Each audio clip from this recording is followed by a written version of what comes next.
Volume 2. I want to continue with the 100 sale blueprint by moving on to talk now about your one product focus. Now, in the previous video, the 7 reasons video, I mentioned reason number 5 here, offer overload, as being making too many different offers in too short a time, which is repellent to your prospects. Now, I mentioned this before in the 7 reasons video, so I'm not going to spend a lot of time on this, but the importance of having one product, one singular product that you're trying to sell to an audience, it makes it so much easier for so many reasons. And what we're going to do in this video is explore what those reasons are and why you should focus on just selling this one product to your audience so that you're able to go and hit your 100 sales, because you're going to find it way easier to make 100 sales of one product rather than 20 sales of one product, 5 sales of another, 12 of another.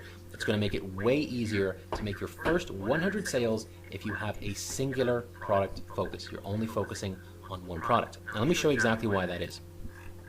Let's say here we have our lovely customer here, or we'll just go ahead and call them prospect, because we're going to call them prospects as we continue to move our way through the rest of RIMS here.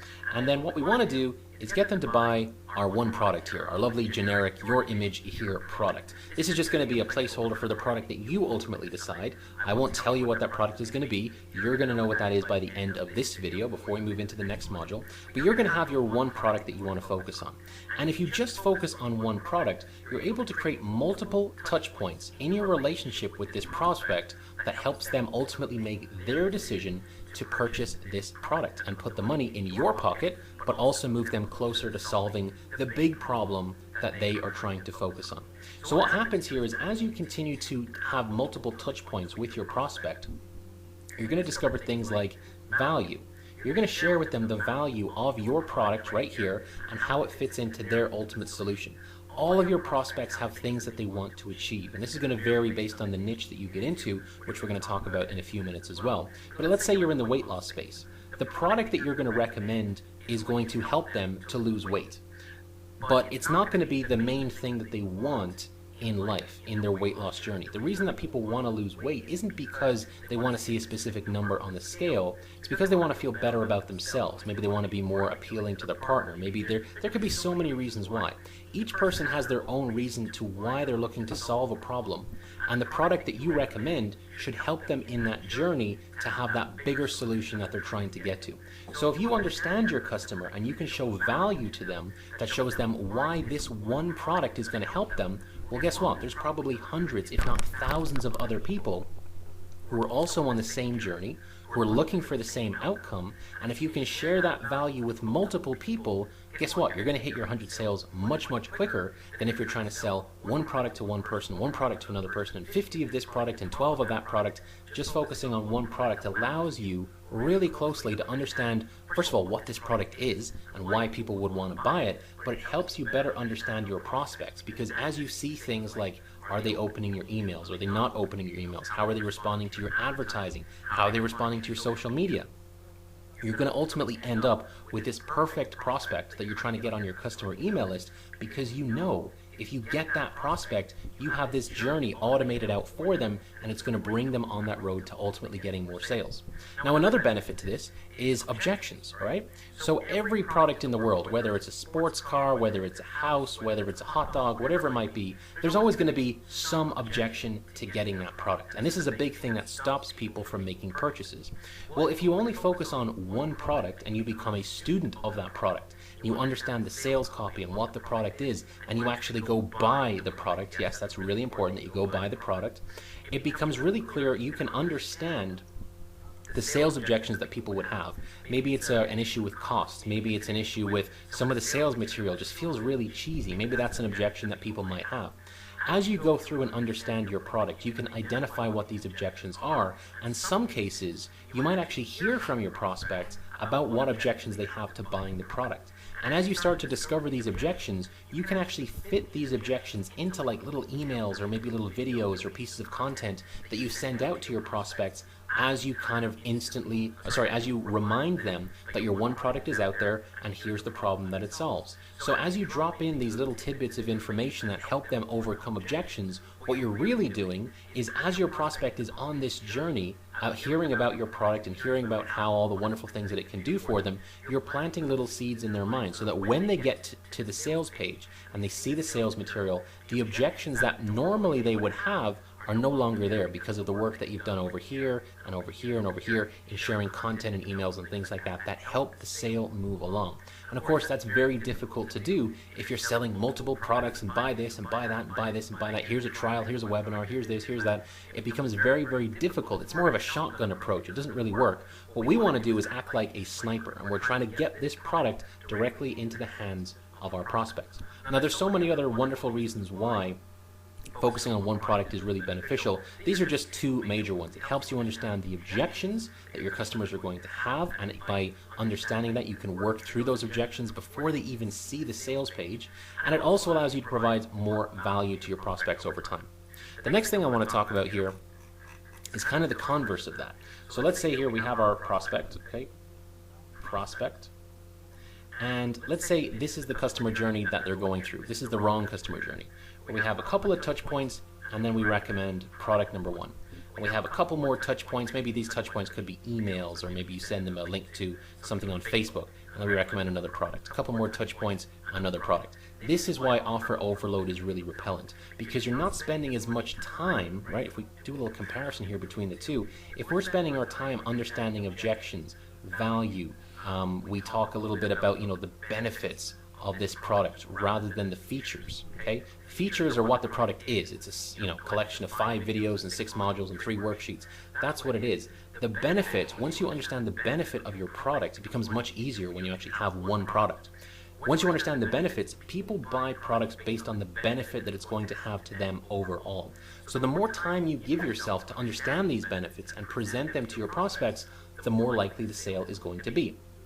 If you give yourself a really tiny window like this to try and demonstrate the the objections, the benefits of the product, why it's going to be valuable, you leave yourself with such a little time to actually go make the sale that when you do hit them with the sales offer, they don't buy, or very few people buy. And then you've got to try and do the same thing again. Build up that value, show those objections, show those benefits in a tiny window before you sell another product. And then the same thing happens again and again and again. And this is how your email list becomes stale. This is how it becomes ineffective. And ultimately, this is why people unsubscribe from email lists, because they're just getting hit with offer after offer after offer. And there's no comprehensive philosophy that shows the prospects on your email list that you want the best for them. You're trying to show them why this product fits in with what it is that they're trying to achieve. And of course, all those things make the customer feel good, and it's going to make them much more likely to buy that product. So let's move on. What should you look for in your one product? Okay, so if you're going to get your one product, you want to choose what that one product is. These are the things that you should look for: price, market, and quality, of course. So when it comes to price, okay, when you're looking at finding your one product, we'll talk about this a little bit more. Some things to keep in mind: you want to make sure that you are getting paid about 50 to 100 US dollars per commission. Every sale you make should put 50 to 100 bucks in your pocket. The maximum price of this product should be about $100. I'm going to change this a little bit and change it to about $150. The maximum price. That's the real top end of what kind of sales you can make with this strategy. Now look, I'm not saying it's impossible to sell products for $1,000 or $2,000. I'm just saying what you're going to learn here inside RIMS Volume 2. The strategy I'm going to be walking you through is best suited to selling products that are going to earn you this type of commission and sell for at most $150, but ideally less than $100. That is where you're going to make the most amount of sales, and you're going to be able to overcome the most amount of objections and obviously get closer to your 100 sales. So when it comes to price, make sure it doesn't cost more than $150, but costs around $150 to $100 or so. Make sure that you personally, as the affiliate, are getting paid for all your hard work. So make sure you're earning at least 50 bucks per sale. What problem does this solve, right? These are important questions to ask yourself when it comes to considering who is going to buy this product. What problem does your product solve? People aren't out just buying online digital marketing products because they want to, because they feel like it, or because they saw an ad for it. It's because they have a problem, and they're hoping that purchasing this product is going to help them in solving that problem. So before you can even attempt to go and sell a product, you have to have a very clear understanding of the problem that the product solves, okay? If it's some kind of software, what problem exists for this software to need to be created? And how can you agitate that problem? How can you make that problem much more clear and obvious to your customers to make it more likely that the software, the product, the ebook, whatever it might be, is actually there to help them solve that problem? The other thing you want to consider is who actually has this problem. What stage of life are they in? What type of person are they? Are you selling to the general public? Are you selling to a business person? Are you selling to someone who's in a specific frame of mind? Who actually has the problem that they would ideally like to solve, and how is your product ultimately going to help them solve that problem? You want to ask yourself, what other problems do they have? Now this is really important, because once you make a sale of your one product, that shouldn't be the end of your relationship. That should just be the beginning. So once you understand who that person is, you have to understand that they probably have multiple problems as well that might not be necessarily related to that one product, but there's still problems that that customer might also have. So in the previous video, in the 7 reasons video, I mentioned that, if you're selling a product about potty training tips and someone buys that product from you, that shouldn't be the end of the relationship. And you shouldn't focus on selling more potty training products, because that doesn't make any sense. Why wouldn't the first one have solved the problem? Same with weight loss products. You don't want to sell a weight loss product and then another weight loss product and another weight loss product and another weight loss product, because it shows that you have no backing and belief in that one product. So if you're selling a potty training program, then you know a couple things about your audience. You know that they're parents, you know that they have young children, you know that they're in the mood to buy products online to help them solve that problem. What other problems could they have with their children? Or maybe they have problems in other areas of their life. You could survey your audience to find this out. You want to understand that your audience is a collection of individuals, and they all have other problems as well. So considering that really helps you understand how you can extend this relationship with your prospects beyond selling just one product. Because it's never about the one product. You never sell anything to anybody unless you know they're going to come back for more. So you got to be able to find out what that more is going to be.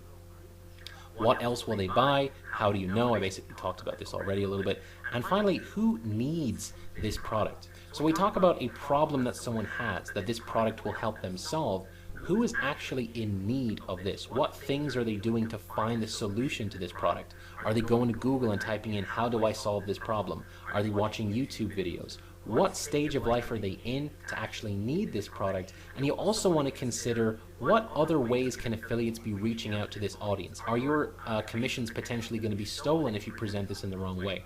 So you want to really understand the problems that your market has and how you're going to reach out to them. And finally, when it comes down here to quality, would you sell this to your mother? If you have this product and you think that it's garbage, don't sell it, because it's crap and no one's going to buy anything from you. I mentioned a few minutes ago, never sell anything to anybody unless you know they're going to come back for more. So make sure that the product that you recommend is something that's good, that you would happily say that you sold this person this product and you would stand by this product, helping them to solve a specific problem that they have. The best way to find out is to go and buy it. Now you're going to need it later. We'll talk a little bit about why that might be, but I really strongly recommend that you go and buy the product that you are trying to sell. It's going to be very difficult for you to go and sell a product if you don't know what it is. If your only relationship to that product is looking at the sales page and the affiliate stats, you're going to find it really, really difficult. Go buy the product. Take a look at the inside of the product. Take a look at the members area. Take a look at maybe some holes and gaps that might exist in the content, which may give you ideas for maybe bonuses that you can put together to help encourage that sale to go through. The quality of the product is massively important in actually being able to cultivate a relationship with your prospects, but also it cuts down on refunds. You might be able to sell a crappy product, but if it gets refunded in the next few days, you're not going to keep your commission anyway. So make sure that the quality of the product is good, and the best way to do that is to actually go and buy the product. Now, of course, with that in mind, you might be thinking or wondering, well, how do I find this one product? What is the best product to choose? Well, the truth is there isn't a singular best product to go and promote. However, if you are an affiliate marketer, especially in this beginning stage of affiliate marketing where you haven't made your first 100 sales, I would strongly recommend that you choose a product off of ClickBank. The reason for this is that it's very accessible for any new affiliate to set up an account with ClickBank. I know there are some country restrictions, that's why you don't have to use ClickBank, but certainly for those of us who can access ClickBank and choose products to sell from ClickBank, it's going to be much easier to jump in, take a look at the products that are available. There's great refund policies in place. You know you're always going to get paid as an affiliate, which is obviously really beneficial. You want to make sure you actually get your commissions, of course. And it's just a great platform to go and get started on as an affiliate marketer. And I know a lot of affiliates who have started on ClickBank, found a product, and basically copied what I'm teaching you here inside of RIMS Volume 2, and they've managed to go on and just become affiliates for that product because they become very comfortable with it. The automated side of actually making sales of this product becomes much easier, and it just becomes very comfortable. So sometimes a product that you find on ClickBank can actually become your entire business of just selling that one product, and that's taking this whole one product philosophy really to the extreme. You don't have to do that, but it's just something that a lot of people have found really beneficial. Now when it comes to looking on ClickBank, what type of product should you look for? Well, these are the two things that I search for. The first thing is I want to make sure that there's a gravity of 25 plus. This means that other affiliates are making sales of that product. That tells me that the sales material is converting very well. There's obviously, it's hot enough of a trend that there are buyers for this product. If I see a product that has a very, very high gravity of maybe several hundred, that's not a turn off necessarily for me, but I just want to make sure that the gravity is at least 25. And average dollars per conversion, if you're typing this into the advanced search function inside of ClickBank, make sure that the average dollars per conversion is between $45 and $110. If you search for both of these things on ClickBank, you're going to see that there's a lot of products in a variety of different niches that will both pay you the amount that you should get paid as an affiliate, and also other affiliates are making enough sales that you can see that it's a product that people are actually buying. These are the two things that I look for in ClickBank when I want to sell a product, and I think that you should look for them as well. The final thing I want to mention in this video in regards to your niche is what niche should you actually focus on. There's so many different things that you can choose from, so many different varieties of niches. Here's my 3 things that I think are really important. The first one is you need to choose a niche being something that you could talk to someone about for 60 minutes. If you can't talk about your niche, or you can't stand it, or you find it boring, you're not going to be able to sell products in that niche. It's going to be very, very difficult. So choose something that you are actually interested in, or could at least talk to someone about for a period of about an hour. Could you pass a basic quiz about this topic? Is it something that you know nothing about? If you know nothing about your niche, you're going to find it very difficult to connect with your audience, which means you're going to find it very difficult to go and make the sale. And finally, is this something that you can offer insight about? So is this something that you have some type of life experience with? If it is, that's great. That's a great sign it's a niche you should be focusing on. If it's something, again, that you know nothing about, you have no interest in, you just chose a product because the sales numbers looked good, you're going to find it very, very, very, very difficult to go and sell that product. You really want to have a good understanding of the niche, and these are the 3 things that I look for when I'm trying to choose a niche to sell a product in. I want to be able to have a conversation for an hour. I should be able to pass a basic quiz about this overall topic, and it's something that I can offer insight about.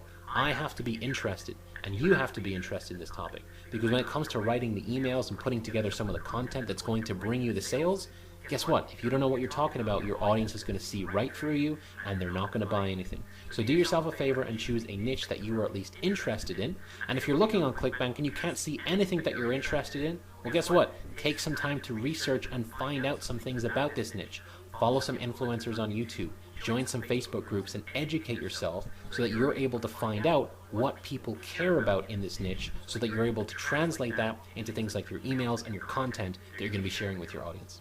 Thank you so much for watching this video. In our next video here in the 100 Sale Blueprint, we'll talk more about that prospect journey and the journey that you want to take them on in your relationship with those prospects as you make your way to your first 100 sales. Thanks for watching. I'll see you in the next video.